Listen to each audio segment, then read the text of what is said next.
Hi friends, welcome back. तो चलो देखते हैं कि how Bollywood Khans self destroyed their career. ओए होए, चलो देखें। वीडियो शुरू करते हैं। वीडियो शुरू करने से पहले अगर आप चैनल पर नए हो और आपने अभी तक सब्सक्राइब नहीं किया तो जल्दी से पहले सब्सक्राइब के बटन और बेल आइकन को क्लिक कर लो ताकि आपको हमारे सारे न्यू वीडियोस के नोटिफिकेशन मिल जाएं जैसे हम अपलोड करें। अगर आपको वीडियो पसंद आता है प्लीज लाइक एंड शेयर। चलिए शुरू करते हैं।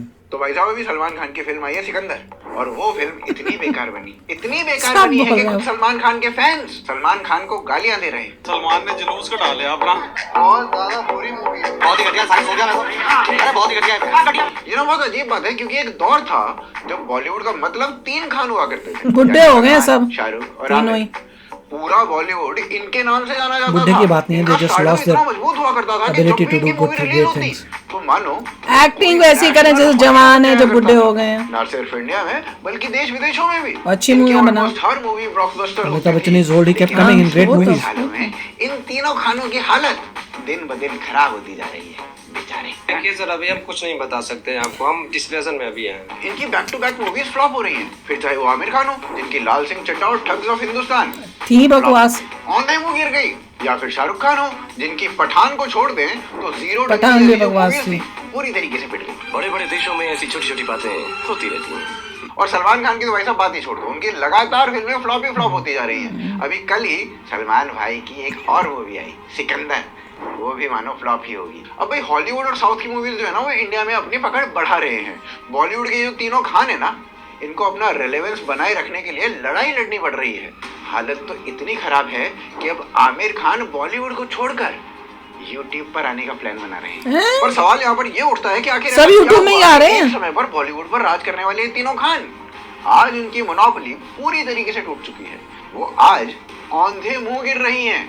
तो आइए इस वीडियो में ना विस्तार से जानते हैं कि ऐसा क्यों हो रहा है।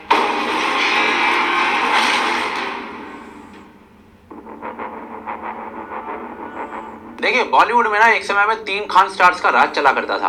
बकवास से बकवास फिल्में 400 से 500 करोड़ ऐसे कमाती थी जैसे बथुए जैसे खरपतवार का रायता बिक जाता है। पर तीनों खान यानी कि आमिर, शाहरुख और सलमान की लास्ट 4-5 ईयर्स में मूवीज फ्लॉप रही हैं। ये मूवीज कोई छोटी मोटी फ्लॉप नहीं रही हैं, बल्कि मैसिव फ्लॉप रही हैं, जो कि इन तीनों की रेपुटेशन के अगेंस्ट जाता है। पर सच है, शाहरुख खान की फिल्में जैसे कि फैन, जीरो या फिर जब हैरी मेट सेजल सभी बकवास थी, अंडर परफॉर्म किया है। सलमान खान की दबंग 3, राधे या फिर किसी का भाई किसी की जान, इनको बकवास रिस्पांस मिला है और ये फिल्में फ्लॉप साबित हो चुकी हैं, जिससे ये सिग्नल मिलता है कि ऑडियंस रिपीटेटिव कंटेंट से बोर हो चुकी है। साथ ही साथ आमिर खान की लाल सिंह चड्ढा और ठग्स ऑफ हिंदुस्तान भी बड़ी डिसअपॉइंटमेंट रही। और हाँ भाई साहब, इससे पहले कि आप पठान को सुपर डुपर हिट बोल दो, ये वीडियोस देखो। ये देख सकते हैं आप, ये रियल टिकट है। कोई से थाईलैंड टीवी कभी भी टेलीविजन नहीं चलाता है, ये रियल टिकट है।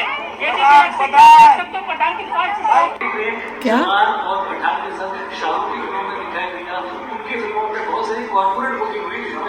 कॉर्पोरेट बुकिंग वह परसेप्शन बना के चीजों को उठाया जाता है। और obviously the figures which we talk about may not be the figures but they are made to believe the figures. Shahrukh Khan, what will I ask him? क्या पूछूं उससे? सब तो है उसका सोशल मीडिया पे। How much did Pathaan really make? Okay. Because we are in direct contact with the exhibitors. एक exhibitor का फोन आता है, कोमल जी मेरे सिनेमा में 40 टिकटें बिकी हैं, 300 सीटर है। फोन आया कि कितनी टिकटें बिक गई?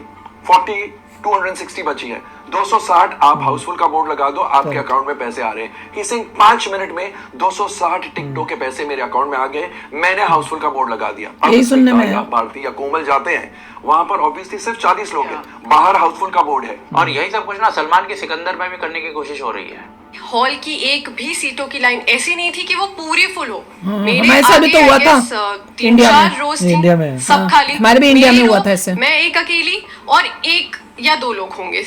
कॉर्पोरेट बुकिंग का मतलब बेसिकली ये होता है कि अपनी फिल्म के टिकट्स कॉर्पोरेट्स के साथ मिलकर खुद खरीद लेना और परसेप्शन बनाना ब्लॉकबस्टर का, ताकि लोग फिल्म को देखने जाएं। पर एक्चुअली में सारी फिल्में मैसिव फ्लॉप रही हैं, जिसमें प्रोड्यूसर्स का वही हाल हुआ था जो पीसीबी का हुआ था चैंपियंस ट्रॉफी ऑर्गेनाइज करवाने के बाद। मुझे क्यों तोड़ा? शाहरुख खान की जब हैरी मेट सेजल का प्रोडक्शन कॉस्ट था 90 करोड़ और मूवी ने इंडिया में कलेक्ट किए थे 66 करोड़। शाहरुख खान की ही जीरो मूवी का प्रोडक्शन कॉस्ट था 200 करोड़ और मूवी का इंडिया में टोटल कलेक्शन था 89 करोड़। ठग्स ऑफ हिंदुस्तान का बजट था 300 करोड़ रुपए का और इंडिया में मूवी का कलेक्शन था सिर्फ 150 करोड़ रुपए।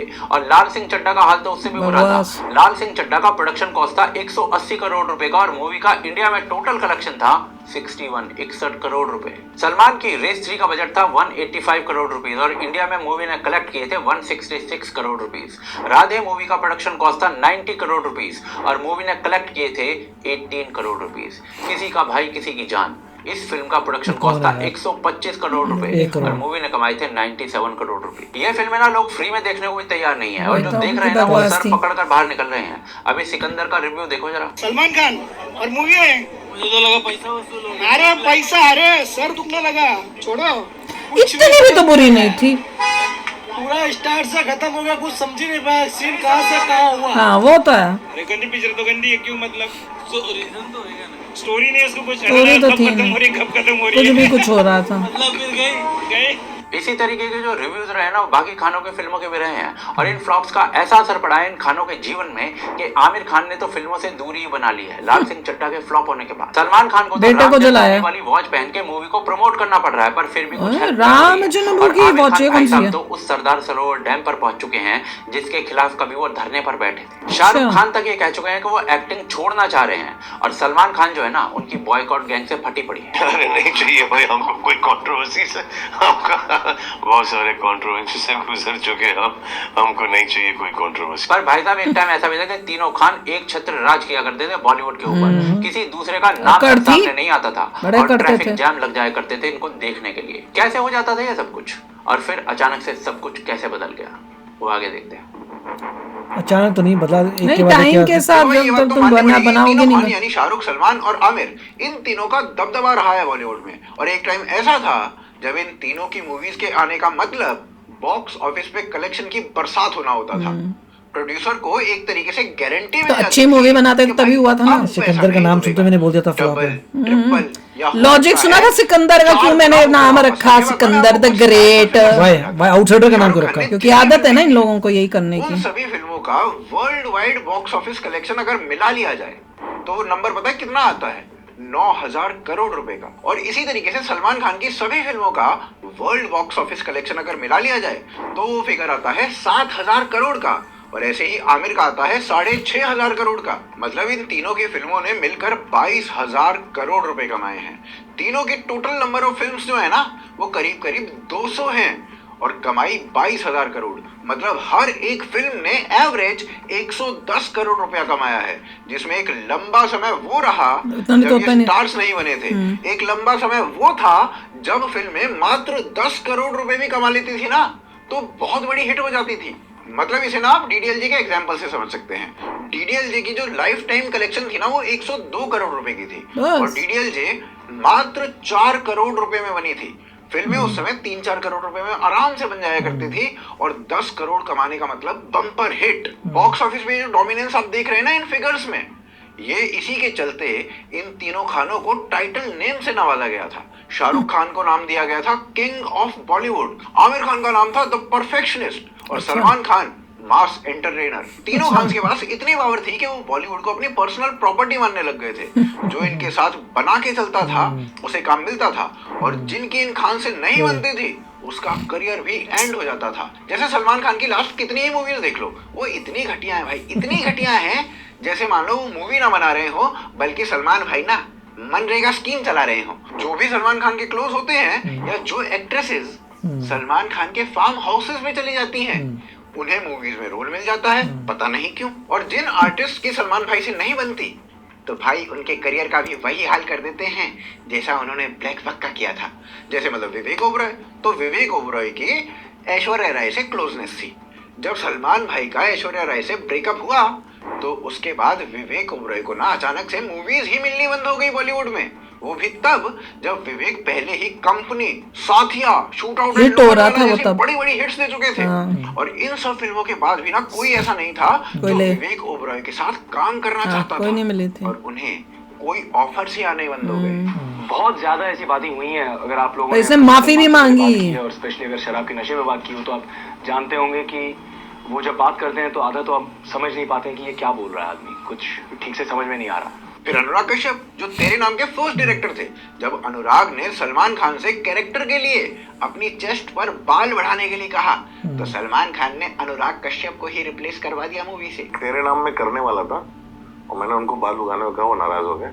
और ये उन्होंने मुझसे नहीं कहा कि वो नाराज हो गए, प्रोड्यूसर ने कहा, और प्रोड्यूसर ने मुझे निकाल दिया और मुझे पता ही नहीं चला। फिर सलमान खान के साथ मूवीज में इतने काम अकड़े करने बंदे के बस सर सर वाले हैं। हाँ, वो दिख तो रहा था अनुराग कैसे दौसा ना सर कितना देख के क्या सर हुआ कर उसका। रहा एक फेसबुक पोस्ट कर दिया जिसमें रेणुका साहनी का दावा ये था कि ब्लैक बक का जो शिकार था ना, वो सैफ अली खान, अमृता सिंह, सोनाली बेंद्रे, तब्बू, उसमें ये सब शामिल थे, जिसके बाद से उनका करियर खत्म हो गया। She was such a good actress. Salman Khan का एक अवार्ड फंक्शन में अरिजीत सिंह के साथ भी डिस्प्यूट हुआ, जिसमें अरिजीत ने सलमान का जोक एक्सेप्ट ना करते हुए भाई के काउंटर जोक मार दिया। भाई अब लोगों ने सुला दिया यार तब से।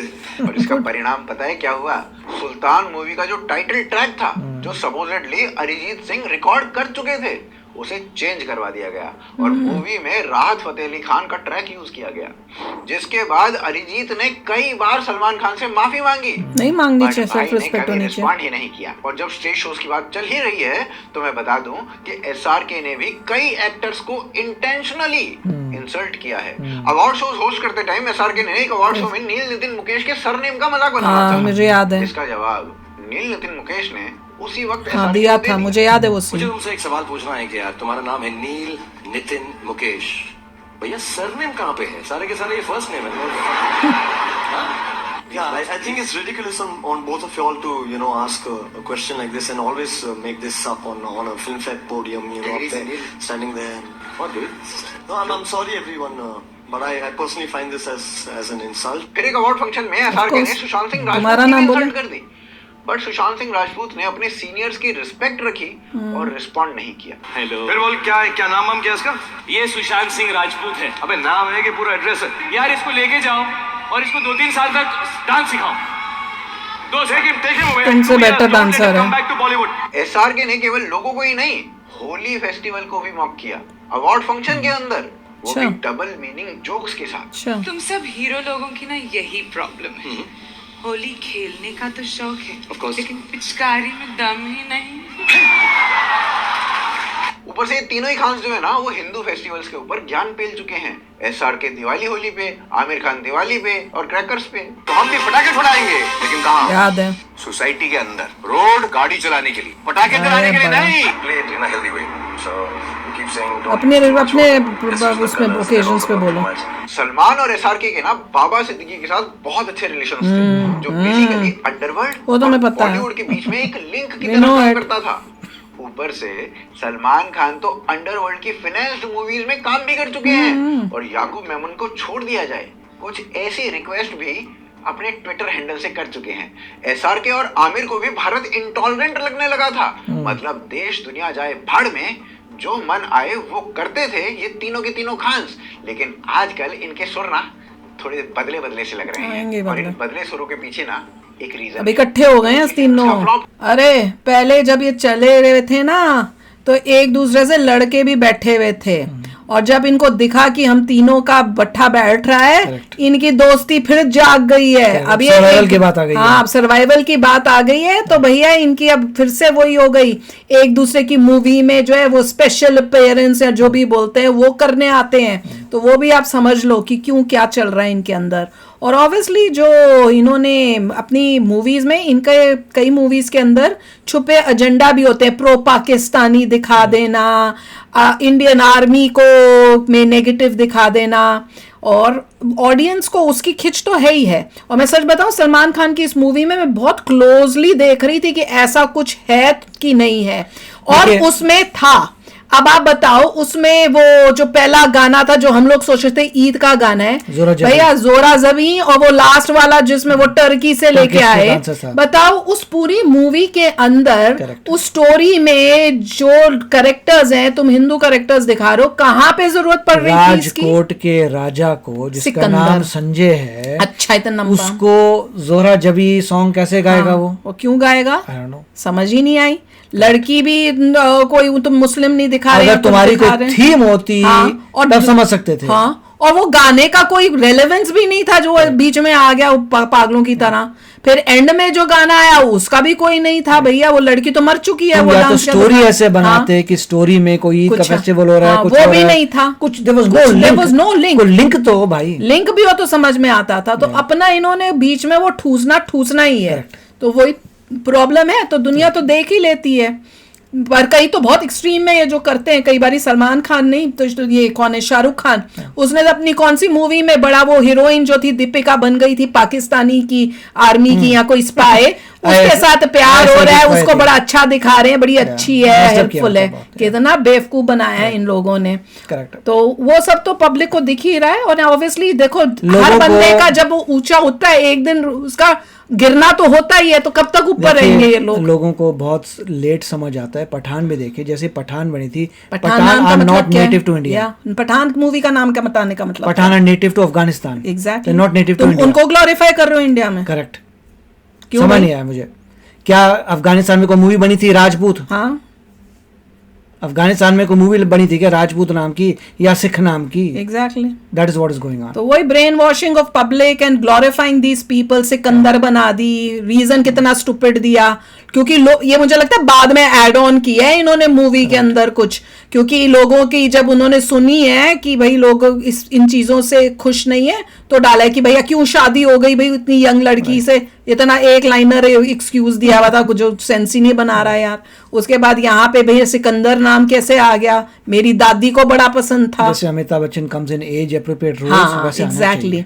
वैसे आप में से किसी ने कमेंट सेक्शन में लिखा था अभी टॉम क्रूज भी तो इतना बूढ़ा है, तो हाँ, पर वो अपनी एक्टिंग जो करता है जिस तरह से कर रहा है, उसकी एक्टिंग जो है वो इस तरह की नहीं लगती जैसे सलमान खान की, कि भैया तुम अपने से आधी उम्र की लड़की के साथ शादी करके रोमांस दिखा रहे हो, और तुम जो फाइटिंग सीक्वेंस कर रहे हो ना तुम्हारा कोई एक्सप्रेशंस, ना तुम्हारे फाइटिंग में कोई दम, ना कुछ, तुम इतना तुमसे हिला नहीं जा रहा, तुम्हारी कैमरे से आगे पीछे करके वो इफेक्ट लाने की कोशिश कर। पब्लिक क्या बेवकूफ बनी बैठी हुई है। तो यू नीड टू सी। आपने अब सनी डियोल एज अप्रोप्रिएट ही कर रहा है ना। अब गदर में जब नेक्स्ट गदर बनी थी 2, तो ही शोड कि मेरा एक बेटा है, अब यंग बेटा जिसकी शादी होने वाली है, तो अपनी एज अप्रोप्रिएट मूवियों में ही तो आ रहा है ना। ये लोग तो दिखाते हैं ये यंगस्टर्स हैं, शाहरुख खान हो गया, सलमान खान हो गया, तो ऐसे दिखाते हैं जैसे यंगस्टर्स हैं और रोमांस कर रहे हैं। भैया तुम्हारी बेटी बेटा आ रहे हैं मूवियों के अंदर और तुम अभी भी तक लड़कियों से रोमांस ही करी जा रहे हो, तो वही बात है। तो एनीवे, आप भी शेयर करना अपने थॉट्स। चलते हैं, मिलेंगे नेक्स्ट वीडियो में बहुत ही जल्द। Till then take care and bye bye. तो अगर आप मेरे इस चैनल पे नए हो तो जल्दी से सब्सक्राइब के बटन को हिट करो और बेल आइकन को क्लिक करो, ताकि आपको मेरा जब नया वीडियो मैं लगाऊं आपको उसके बारे में जल्दी से पता चल जाए।